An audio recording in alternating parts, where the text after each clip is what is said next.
Good morning, everybody. How are we doing today? I know it's kind of a little bit of a gray day out there today, but I do appreciate seeing you all here. Hopefully we can help raise the vibration a little bit, get everybody all happy and smiling to leave on this gray day. Now, would somebody like to volunteer, or would several somebodies, anybody like to volunteer to ring the bell this morning? Oh, okay, Kathy, go for it. It's just fun to do. I love starting our day this way.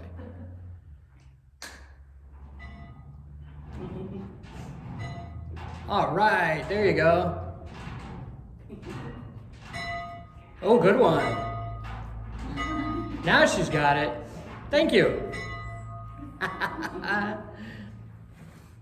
So, officially, good morning and welcome to the Christabelle Spiritualist Church here in beautiful Cherry Valley, Illinois. I know I say that every week, but it's kind of become a trademark apparently. So we'll continue with it. I do appreciate each of you socially distancing, and as I say every week, we are far enough apart here. If you choose to take your mask off while you're here, feel free. If you choose to leave it on, that's fine. Again, no judgment. We will be singing again for the foreseeable future anyway, so I do ask that everybody just belt it out. As soon as you know the song, feel free to sing it loudly, sing it clearly. Let's raise the vibration. Let's have some fun here today. I think we all need a little bit more fun, don't we? Yes. All right, now, before we officially begin our church service, allow me to read our announcements this week. And we do have a few updates on some things that we've talked about before. Wednesday, April 14th is our Wednesday evening spirit greeting service. Everyone in attendance receives a reading. We start at 6:30 p.m. and we go until everyone has had a reading. And the cost for that is $20 per person. And that is actually in the Rockford Register-Star this week in their calendar section, so see if you can find it. The rummage sale that we've been hyping for a while, we have a date for it. That will be June 4th, 5th, and 6th. That's a Friday, a Saturday, and a Sunday. And we're very much looking forward to that. That will also be advertised in the paper and all that kind of thing. But if you have anything that you would like to donate to the church to sell at the rummage sale, feel free to bring it in on a Sunday, or if you're going to be around during the week, let us know and we can make sure somebody gets here to kind of accept that for you. We are always accepting volunteers. We are asking and welcoming volunteers for our Sunday church services, not only to usher, but also to help work on the platform, as well as, cleaning up the grounds to help keep our beautiful 3.5-acre property looking, fresh and clean. And on that note, talking about the property, on Saturday, May 1st, we have scheduled our spring cleaning day just to try and help get everything ready so that we can get some flowers planted and we can make it look really pretty for summer. So if you're interested in helping out, please see Deb or Barb. Raise your hands. I'm sure everybody knows who they are, but if you, just see one of them after church service. There are 2 coordinators for that. Deb's going, oh. But I'm looking forward to. Last year we had a fall cleanup right before we had a wedding here. Now that was actually a fun day. We got a lot done, but we actually had a lot of fun doing it too. So feel free to come on out. Now we do have, and normally on Sunday mornings we have our healing room open where we do have a dry erase board present also for anyone who has gone through the Spiritualist Healing Workshop. If you're interested in providing healings for others, there's a dry erase board, as I said, that you can use to write your name down so that we know who to expect that Sunday. And that way, between 10:30 and 10:50, if you'd like to help serve Spirit in that way, we would greatly appreciate it. For anyone who would rather provide their offering online instead of in cash, we also have the church virtual offering plate that is available not only on the church's Facebook page, but also on our church's website as well. And actually, it's underneath all of our sermons on our YouTube channel, so it's easy to find. And for those who have already provided a virtual offering for this week, thank you. You are greatly appreciated. Now, if you could, please bow your heads, and I will begin with our invocation for today. Infinite intelligence, we give thanks for this day and the opportunity to be with like-minded people. As we join together today to share in the wisdom of the universe, We welcome guidance and blessings upon each of us. May divine truths be revealed to us all. In the name of truth, amen. And now, if you could please, turn to the front inside cover of your hymnals, and we will read aloud together the Declaration of Principles.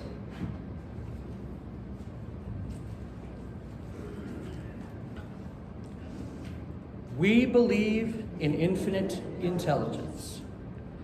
We believe that the phenomena of nature, both physical and spiritual, are the expression of infinite intelligence.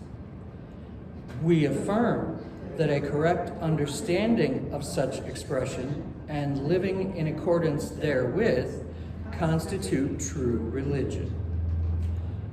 We affirm that the existence and personal identity of the individual continue after the change called death. We affirm that the communication with the so-called dead is a fact scientifically proven by the phenomena of spiritualism. We believe that the highest morality is contained in the golden rule. Do unto others as you would have them do unto you. We affirm the moral responsibility of individuals and that we make our own happiness or unhappiness as we obey or disobey nature's physical and spiritual laws. We affirm that the doorway to reformation is never closed against any soul here or hereafter. We affirm that the precepts of prophecy and healing are divine attributes proven through mediumship. All right.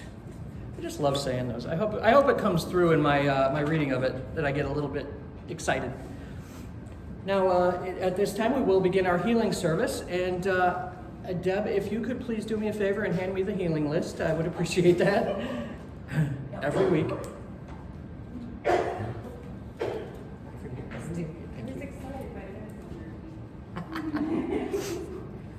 All right.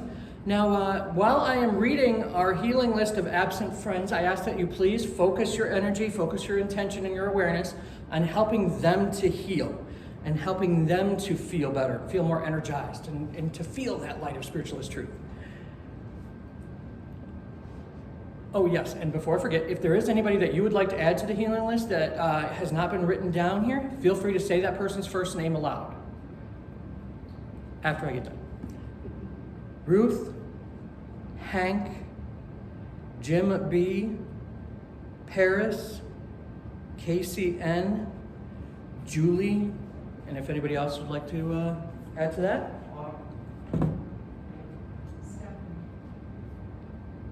Anyone else? No? Okay. And now we will play our healing hymn. And we ask that you join us in singing hymn number 114, Lord for Tomorrow and Its Needs.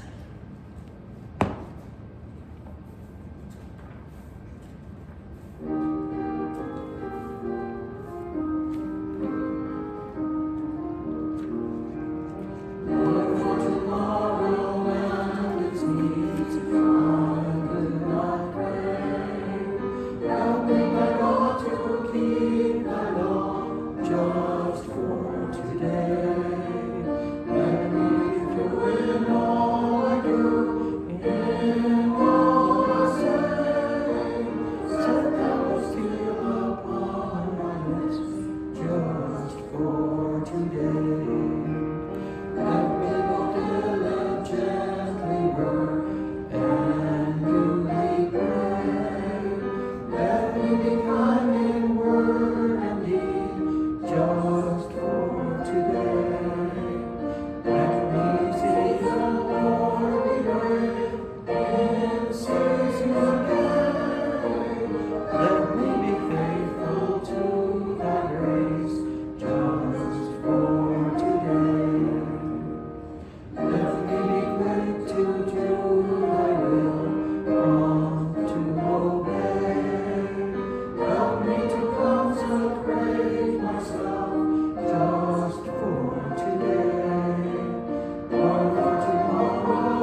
could please turn your hymnals to the back inside cover, I ask that you help me to read aloud the prayer for spiritual healing. I rather enjoyed this prayer.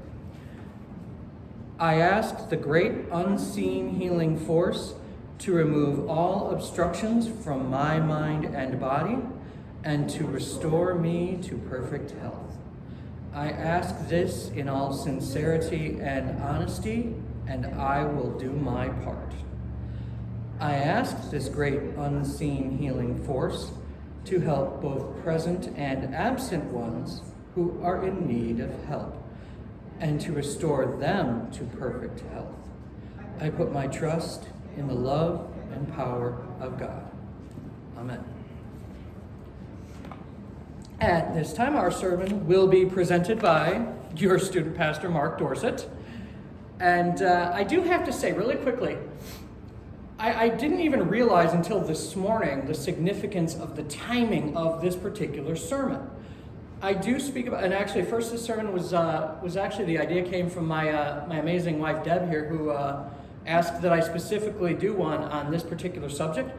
But Spirit is the one who dictated the timing of it. And we are going to be speaking about the Civil War period of time.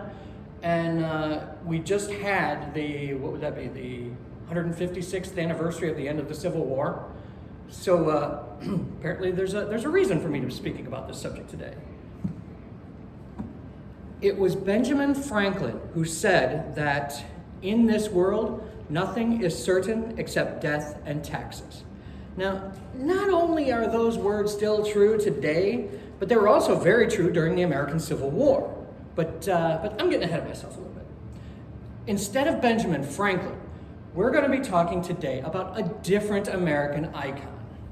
Someone who also had a great influence on the direction of this country while never being president. How many of you out there know the name Mary Todd? Okay, a few of you do. Okay, cool. How about Molly? No? Okay, I'll explain that one more later. Okay, so what about Mary Todd Lincoln? If I say that name. Yep, everybody knows her. I had a feeling that name would ring a bell with everybody. Mrs. Mary Lincoln. And that's how I'm going to be referring to her for the balance of this sermon, because that was exactly how she referred to herself when she was here. She was Mary Lincoln. And I do think a lot of what we believe that we know about her has at least in part been corrupted by the political rivals of her husband, honestly, as well as her own son's vitriol.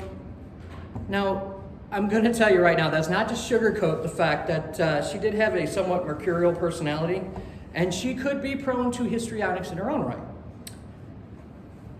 Born in Lexington, Kentucky in December of 1818, Mary was brought up in a very wealthy slave-owning family. But, don't hold that against her, and I will explain more on that later.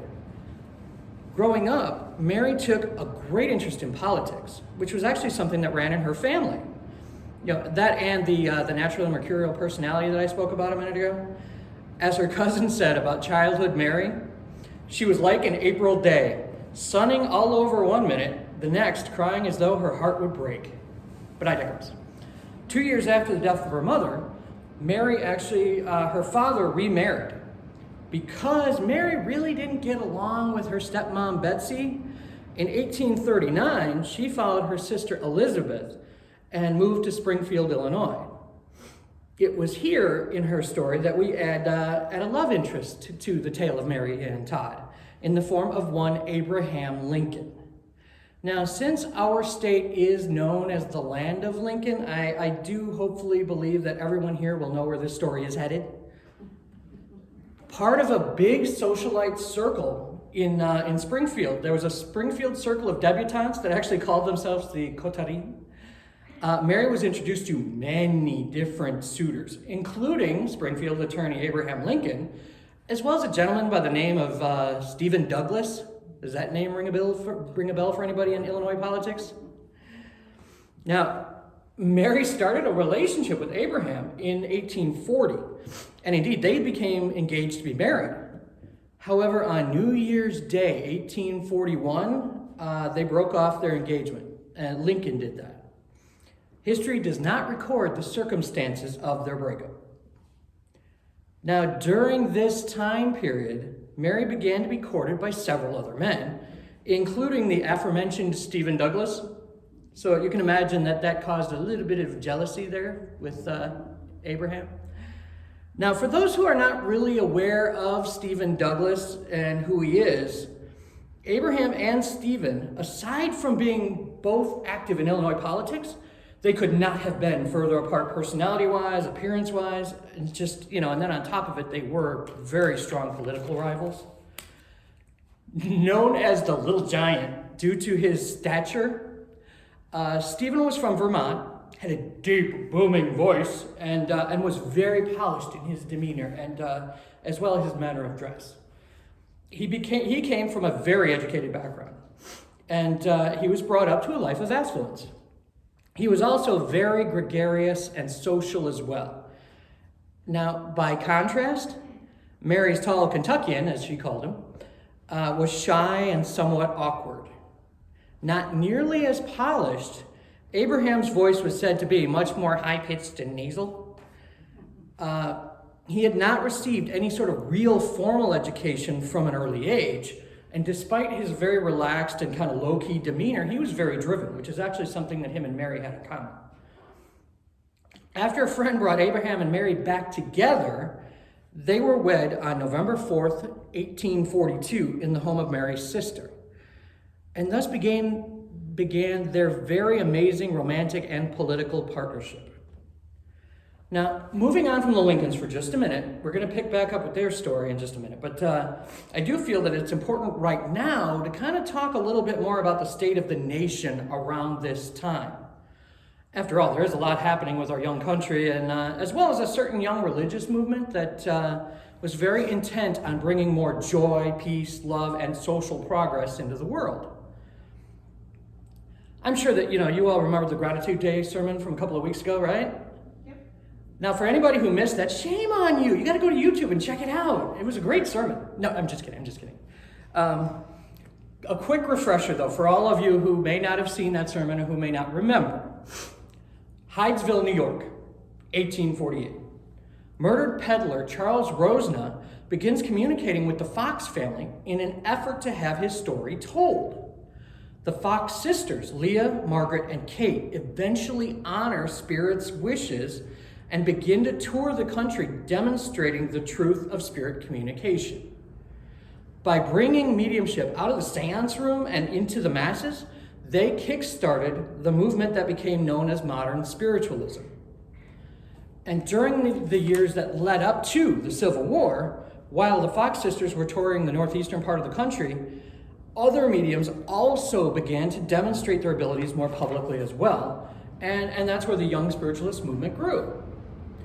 It was also during this time period in which several books on the subject of such spiritual phenomena were written by mediums such as Andrew Jackson Davis, the gentleman whose picture we have on the wall over here, as well as Joseph D. Stiles, and those are just a couple of the names there.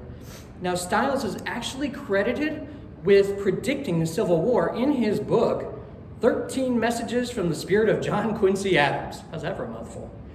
He published that book in 1859. And here's actually what he had to say at that time. Again, the soil of America will be saturated with the blood of her freedom-loving children, when noble monuments will tremble from base to summit with the heavy roar of artillery and the thunder of cannons. Now, for the skeptics out there who have that hindsight of 2020 vision, at the time that Stiles wrote these words, yes, there was tension between the abolitionists and the anti-abolitionists. In other words, those people who were against slavery and those who were in favor of keeping that institution. And now this is an entirely different subject that I honestly kind of believe to be self-evident, but I'm not going to speak a lot about how slavery was abhorrent and should have never existed in any way, shape, or form, ever. But I digress again. At the time that Stiles was writing about this premonition of war, most Americans in this country, both the North and the South, they honestly did not believe that ideological difference was going to lead to any sort of mass bloodshed. They honestly felt that everything was just going to kind of continue, especially with the Missouri Compromise. But my point is this: it is actually quite prophetic of him to have seen what was about to come to pass. Now, also, I'm going to address this very quickly before I move on. Mary really was not actually one of the most popular first ladies that our country has ever had. The reason for this was a large part due to the fact that her family in Kentucky continued to own slaves all the way up to the Emancipation Proclamation. On top of that, she had several brothers and half-brothers who actually fought for the Confederacy during the war. So there were a lot of people who kind of thought, okay, is she really a Unionist? For the record, a staunch Union supporter her entire life. Now, Mary, like I said, she did not own slaves, neither did her husband. Both of them felt that no one should have ownership of another person, and indeed felt that the institution of slavery desperately needed to be abolished. Okay, so now we pick up that story of Mary and Abraham again, or, Mr. Lincoln, as she used to call him. He was 9 years her senior. And Molly, as he often called her. I assume that everybody knows the story, but really quickly I'll kind of catch us up. Abraham was elected president of the United States in 1860. The family relocated to Washington, D.C. in early 1861. And Abraham's election was kind of the spark that lit the tinderbox of the nation and really precipitated most of the states that owned slaves to secede from the Union, after which they formed the CSA, or Confederate States of America. Fast forward, 1862. Mary, who had already been interested in this new spiritualist movement and its progressive ideals, she found herself in the grip of a deep mourning. Mary and Abraham's 11-year-old son, Willie, passed to spirit on February 20th after an almost 2-week battle with typhoid fever. And for anyone who is familiar with typhoid fever, that is not a way that you would like to go. After spending nearly a month in bed grieving, concerned friends actually suggested that Mary meet the Laurie family. They were mediums who lived in nearby Georgetown and who actually offered seances out of their home. It was a husband, a wife, and their daughter. Not long after seeking their counsel, Mary confided in her half-sister that Willie lives. He comes to me every night and stands at the foot of the bed with the same sweet, adorable smile that he always had. He does not always come alone. Little Eddie, who was another son of theirs, who actually perished at the age of 4, is sometimes with him. Now, briefly, Mary and Abraham actually had 4 children. Only one of those 4 children survived to adulthood. And even for that time period, that is a lot of loss to bear. Now, at the same time that Mary was discovering the joy of spiritualist truths, so was the nation as a whole. Gripped by the bloodiest war that was ever fought on American soil, people were desperate for word of their loved ones who had made their transition to spirit. And quite a bit has actually been made of that fact that the Lincolns held seances in the White House, and I'm going to go more into that in just a moment. But I want to stress just how many regular people at that time, even members of the Union Army, high-ranking members of the Union Army, were very interested in spiritualism. It's no secret that George McClellan, who was the head of the Grand Army of the Potomac, was interested in the spiritualist movement. It's evidenced by numerous letters his friends and family wrote to the Banner of Light newspaper, which was a Boston spiritualist newspaper at the time. As you can tell, spiritualism really did kind of take off during this time period, and honestly, for good reason. I mean, people looked at it from the standpoint that if spiritualism and finding comfort in spiritualism was good enough for the president and the first lady, then surely it's going to play in Peoria or Rockford. Conversing with loved ones was not the only reason that people such as Mary, or Abraham in particular, would meet with a medium. Sometimes it was for guidance or clarity on a situation. I think we can all relate to that. Abraham in particular appears to have been fascinated by the mechanics of mediumship. However, always the open-minded skeptic that he was, he would ask questions of spirit, listen to what spirit would say, and then he'd make his own determinations on it. And it has been recorded that Mary had at least 8 separate seances at the White House, specifically in what they were calling the Scarlet Room is what they called it. Now we call it the Red Room. But at least anywhere from 1 to 3 of those seances at the White House were attended by Abraham. And he was also in attendance at seances at the Laurie's house in Georgetown. Remember them? Just a minute ago? Now, in addition to his interest in communing with Spirit, Abraham himself was apparently quite interested in the meaning of dreams and what they have to say about future events, both positive and negative. Proof of his curiosity actually lies in an 1863 letter to Mary, who, at the time in Philadelphia with their 10-year-old son Tad, he wrote to her and said, quote, "Put Tad's pistol away, as he had an ugly dream about him." So Abraham had a bad dream about Tad and told Mary to hide his pistol, which kind of also says something about the time period, that it's just, yeah, just go ahead and hide the gun, let the kids got it.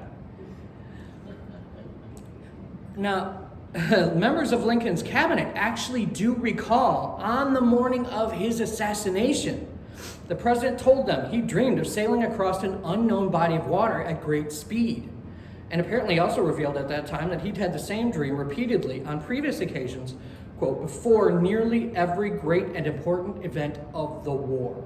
Which also indicates just how in tune with Spirit that Abraham Lincoln also very much was. And according to a man named Ward Hill Lamont, who was a friend of Abraham, in early April 1865, Abraham shared a dream with a small group that included Mary and Lamont. In it, Abraham walked into the east room of the White House to find a corpse covered that was guarded by a soldier and surrounded by a group of mourners. When Abraham asked one of the soldiers who had died, the soldier replied, "The president. He was killed by an assassin." Unfortunately, Abraham chose not to heed the warnings from Spirit, and on April 14, 1865, John Wilkes Booth snuck into the opera house of the Ford's Theater and assassinated Lincoln. This obviously devastated Mary, who, despite her occasional rancorous temper towards Lincoln, there is more than one account of her literally chasing him out of the White House. She really did see him as being the love of her life. The ensuing years were a challenge for Mary. Always considered a bit mercurial, Robert decided that her behavior, and Robert was her son who lived to maturity. Robert decided that her behavior merited being committed to an asylum. The trial that followed, and if you read the transcripts of it, it's interesting. The trial that followed was decried by many as being a kangaroo court that was really just meant to give Robert control of Mary's finances. Mary was committed to the Bellevue Place Sanitarium for Disturbed Ladies. And yes, that really was the name of the place. I'm going to say that one more time for effect. The Bellevue Place Sanitarium for Disturbed Ladies. But things really didn't go the way Robert planned when she got there. She ate dinner with the owner and his wife of the sanitarium. She ate dinner with them several times a week. She was even allowed to come and go as she pleased during the day. And so if you think about it, it really was, for her, it was more like a vacation. And honestly, I think it was probably more of a much needed vacation because of everything that she had gone through, looking at things from a more modern psychological lens. Mary probably was suffering from PTSD. Now, 1 year and 1 day after being committed, which happened to be the minimum amount of time between committal and release in the state of Illinois at the time, Mary moved back into the home of her sister in Springfield. Mary continued to visit mediums and converse with her beloved Abraham and her children who had gone ahead to Summerland. One of the mediums that she's actually purported to have privately visited was none other than Maggie Fox, or Margaret Fox. Now, Mary did make her transition to Spirit on July 16th, 1882, where she was reunited with her beloved Mr. Lincoln. As you go forth this week, please honor the sacrifices made by so many to help each and every one of us to be free. Not only those individuals who gave the last full measure, but also remember to honor and give thanks to those such as Mr. Lincoln's Molly, who actually did quite a bit to help further the cause of spiritualism in their own unique ways. Without her publicly embracing the ideals of spiritualism, and its understanding of how life and love continue beyond the physical change called death, many Americans of the time would not have realized that they can find comfort, guidance, and solace from a spiritualist medium, just as you can today. Thank you.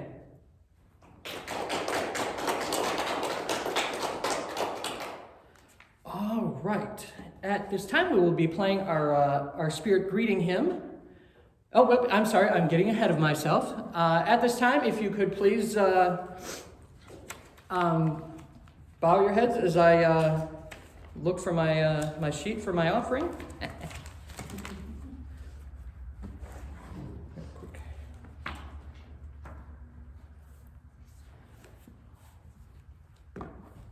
All right, if you can bow your heads in prayer, we will provide our offering invocation.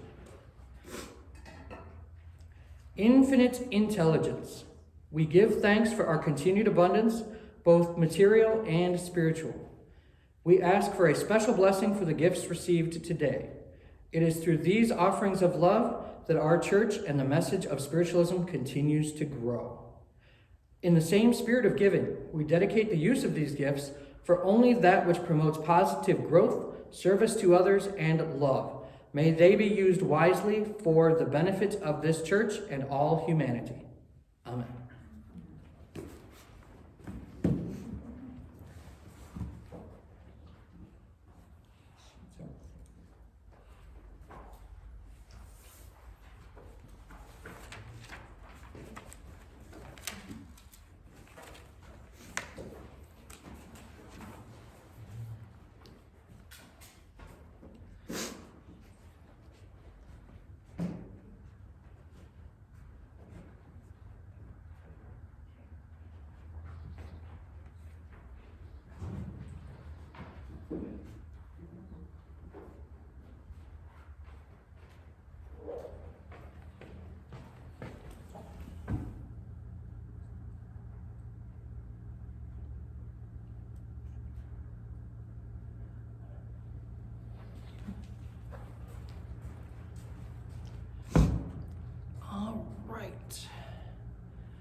And now, if you could please stand while we sing our message hymn for today, hymn number 174, Wonderful Words of Life. And I am aware that we sang that last week, but you know, it was so nice, we'll do it twice.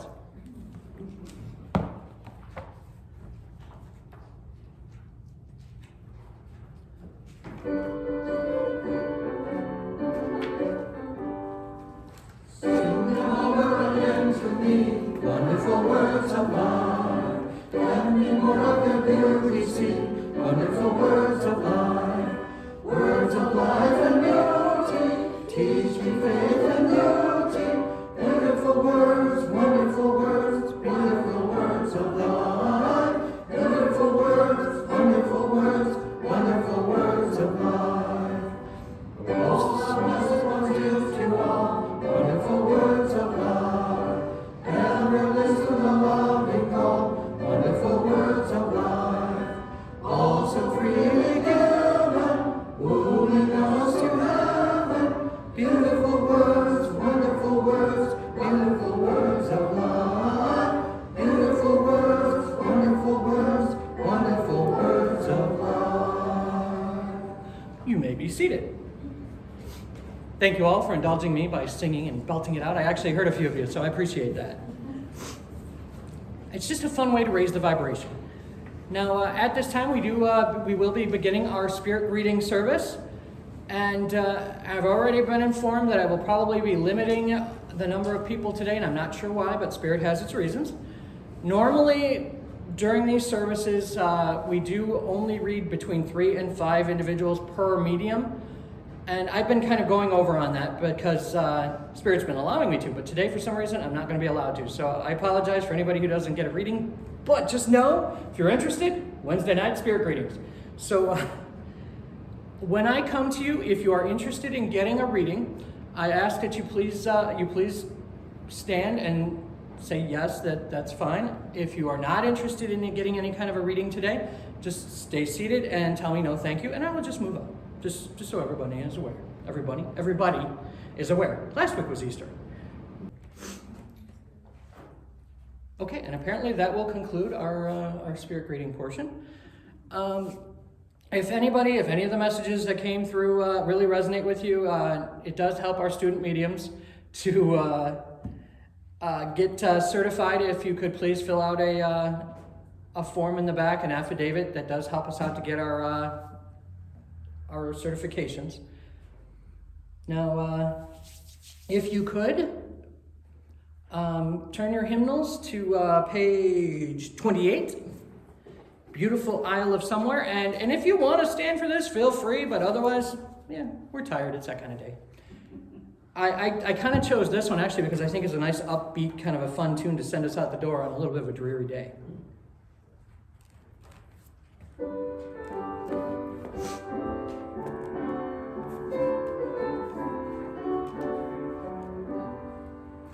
Somewhere the sun is shining, somewhere the songbirds dwell.